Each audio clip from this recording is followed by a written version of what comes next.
Bonjour les enfants. Aujourd'hui, nous sommes mercredi 1er avril. Regardez, j'ai affiché mon poisson d'avril. Aujourd'hui, je ne vous proposerai pas de séance de calcul mental et de maths puisque nous sommes mercredi. Par contre, nous allons poursuivre l'histoire de la petite fille qui voulait voir le désert. Et je mettrai en lien accompagné de ce mail pour la suite de l'histoire un petit dessin animé qui parle également d'un petit garçon qui habite en Australie, à qui il arrive des aventures. Donc vous pourrez regarder tout seul ce petit dessin animé tranquillement. Et puis je vais vous mettre aussi le chant anglais que nous avions commencé à apprendre en classe et qui nous permet de dire le temps qu'il fait aujourd'hui. What the weather like today? Today it's sunny, it's cloudy, it's hot, it's cold, it's rainy, it's windy, etc. Donc vous pourrez vous amuser à chanter ce chant, ça vous rappellera tout le vocabulaire d'anglais que nous avons commencé à apprendre ensemble avant que l'on ne puisse plus se voir. Alors j'aimerais bien que notre confinement soit un poisson d'avril, mais apparemment notre confinement n'est pas un poisson d'avril. Donc nous allons continuer notre histoire sur YouTube. Est-ce que vous vous souvenez du début de l'histoire de la petite fille qui voulait voir le désert? Donc essayez de vous souvenir du début de l'histoire. D'abord, quel est le héros, l'héroïne de cette histoire? Eh bien, effectivement, c'est la petite fille.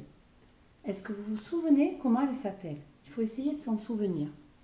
C'est pour ça qu'il vaut mieux regarder au moins 2 fois mes vidéos. Vous avez du temps, donc vous pouvez le faire. Donc, c'est Tinkiri. Tinkiri, que lui arrive-t-il? Essayez de le raconter, même si je ne peux pas vous entendre, mais de le raconter à quelqu'un qui est à côté de vous ou à vous-même. Qu'est-ce qu'elle fait au début de cette histoire, Tinkiri? Qu'est-ce qu'elle fait? Allez-y, mettez sur pause et racontez-vous-le. Que fait-elle au début de cette histoire? Au début de cette histoire, Tinkiri demande à sa maman ce qu'il y a derrière la colline qui n'est pas très loin de leur village. Et leur village, où se trouve-t-il? Eh bien, regardez, j'ai mis les affiches que je vous avais donné à la fin de la vidéo de la première partie de l'histoire. Il se trouve en Australie, son village, et l'Australie se trouve dans le monde, ici. Et voici le drapeau australien. Et ce drapeau, c'est le drapeau des aborigènes, le peuple qui habitait en Australie, sur l'île d'Australie, depuis toujours, avant que des Anglais le colonisent, et qui ensuite apparaissent la marque du drapeau anglais. Donc elle demande à sa maman ce qu'il y a derrière la colline. Et que lui répond sa maman? Sa maman lui dit qu'il y a un ogre qui s'appelle, vous vous rappelez, Pankalangu. Et cet ogre à la peau de lézard mange tous les enfants qui s'aventurent de l'autre côté de la colline. Et elle lui dit de ne pas y aller. Et que fait-elle, les enfants? Je vous écoute. Que fait-elle? Allez-y, dites-le. Qu'est-ce qu'elle fait? Eh bien, elle va quand même aller voir. Elle va y aller, mais sa maman va la rattraper par le bras, va la gronder et va lui expliquer qu'elle est trop petite pour aller de l'autre côté. Alors que fait-elle, Tinkiri? Est-ce que vous vous en souvenez? Est-ce qu'elle va laisser tomber et écouter sa maman? Eh bien non. Que va-t-elle faire dans un premier temps? Elle va aller chercher, regardez, essayez de vous souvenir, décrivez-moi cette image et ce qui se passe sur cette image. Allez-y, vous pouvez mettre sur pause pour prendre le temps. elle va aller voir ses deux amis qui se prénomment Yelpi et Mina. Et elle va leur dire, allons voir ce qui se passe derrière notre colline. Est-ce que ces deux amis acceptent d'aller derrière cette colline où l'on dit qu'il y a un ogre? Rappelez-vous, est-ce qu'elles acceptent? Et que lui disent-elles? Et non, elles n'acceptent pas. Et elles lui disent qu'elles sont trop petites et qu'elles vont se faire manger tout cru par l'ogre. Mais Tinkiri, elle, n'y croit pas à cette histoire d'ogre.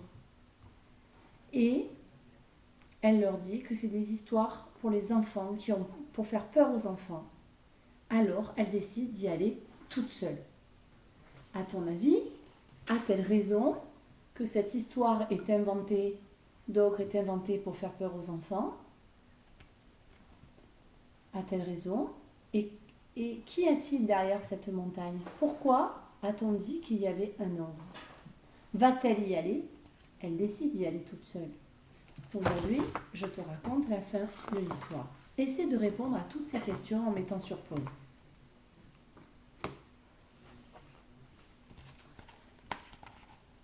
L'occasion se présenta quelques jours plus tard. Toutes les femmes du village étaient parties ramasser des oignons sauvages et les hommes étaient occupés à dresser des chevaux. Tinkiri en profita pour se mettre en marche. « Où vas-tu de si bon matin ?» lui demande le vieux Chilpi qui était assis sous un arbre. « À la crique !» Mentit Tinkiri. « Ne va pas plus loin !» lui cria le vieil homme.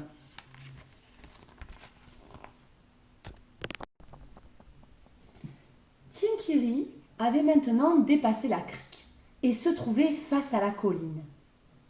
Une énorme joie envahit son cœur. « Ça y est !» se dit-elle fièrement. « Dans quelques minutes, je serai en haut de cette colline et je verrai enfin ce qu'il y a derrière. » Et elle s'élança légère à l'assaut du mont. Le mont, c'est comme une montagne, c'est quelque chose qui monte. Une volée d'oiseaux du désert salua son arrivée au sommet. Et ce qu'elle découvrit alors l'émerveilla. Qu'est-ce que ça veut dire l'émerveilla? Quand on est émerveillé, c'est que on est impressionné par la beauté de quelque chose. Un horizon sans fin où se détachait ici et là la silhouette d'un arbre et un tapis de fleurs rouges. L'horizon, c'est le trait que l'on voit le plus loin possible quand on regarde, quand on est à l'extérieur.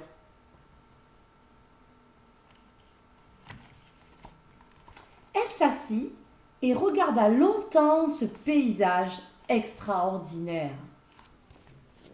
Alors nous ne le voyons pas encore ce paysage. À votre avis, quel va être ce paysage? On en a parlé lors de la première partie. Essayez d'imaginer dans votre tête comme si vous faisiez une photo ou un film. Quel est ce paysage devant laquelle elle est en train de s'émerveiller?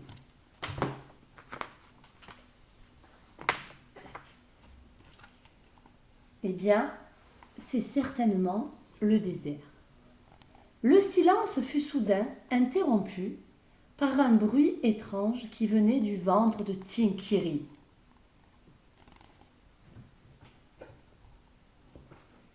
« J'ai faim et je n'ai pas pensé à apporter de la nourriture. Mais ce n'est pas grave. En descendant de l'autre côté, je trouverai bien de quoi manger. » Que lui avait-il dit, le vieux monsieur? De ne pas aller après, de l'autre côté. Elle dévala la pente, ça veut dire descendre vite, en courant, et arriva dans le bush. Et comme je vous l'ai dit, le bush, c'est le désert, le nom du désert australien. Elle se mit à la recherche de bananes et de tomates sauvages. Mais de ce côté de la colline, aucun arbre fruitier ne poussait. Elle ne trouvait pas du tout à manger de l'autre côté de la colline, alors que du côté de son village, elle pouvait y trouver à manger des arbres fruitiers. Le soleil était maintenant à son zénith, ça veut dire au plus haut. Tinkiri, exténué, ça veut dire fatigué, par la faim et la soif, décida de se reposer à l'ombre d'un acacia. Un acacia, c'est cet arbre que l'on trouve dans le désert de l'Australie. « Bonjour, petite fille !» lui dit un oiseau perché sur une branche. « Que fais-tu ici ?»« Je suis Tinkiri et je suis venue découvrir ce qu'il y a derrière la colline. Et toi, qui es-tu ?»« Je suis Nini, le pinson zébré, et j'habite dans cet arbre. »« Nini, sais-tu où je pourrais trouver à boire et à manger ?»« Mais ici même. J'ai souvent vu les femmes de ton village écraser les graines de mon arbre pour obtenir de la farine avec laquelle elles faisaient des galettes. »« Hélas, soupira Tinkiri, je ne sais pas faire cela. Je n'ai pas encore appris. » Et oui, elle pourrait trouver de l'eau, mais elle n'a pas encore appris comment trouver de l'eau dans ce désert. Va-t-elle pouvoir en trouver? Va-t-elle pouvoir revenir chez elle? Que va-t-il se passer? Elle a faim, elle a soif, et dans ce désert, elle ne trouve rien. Pourtant, l'oiseau lui dit qu'il voit parfois des femmes venir et récupérer de l'eau ou des graines pour faire de la farine. Mais elle ne connaît pas ça. Pourquoi ne connaît-elle pas ça? Pourquoi ne sait-elle pas faire ça? Essayez de répondre à cette question. Et la suite de l'histoire vous le dira. Donc je vous retrouve demain pour la suite de l'histoire et la réponse à ces questions. Mais vous, essayez d'anticiper et de trouver, de faire une hypothèse, c'est-à-dire de dire peut-être que il va se passer ceci, elle va trouver cela, ou elle ne va pas trouver, et elle ne connaît pas ça parce que... Essayez d'imaginer. Je vous dis au revoir, j'attends encore quelques poissons rouges et je vous ferai poissons d'avril, et je vous ferai un montage. À demain les enfants.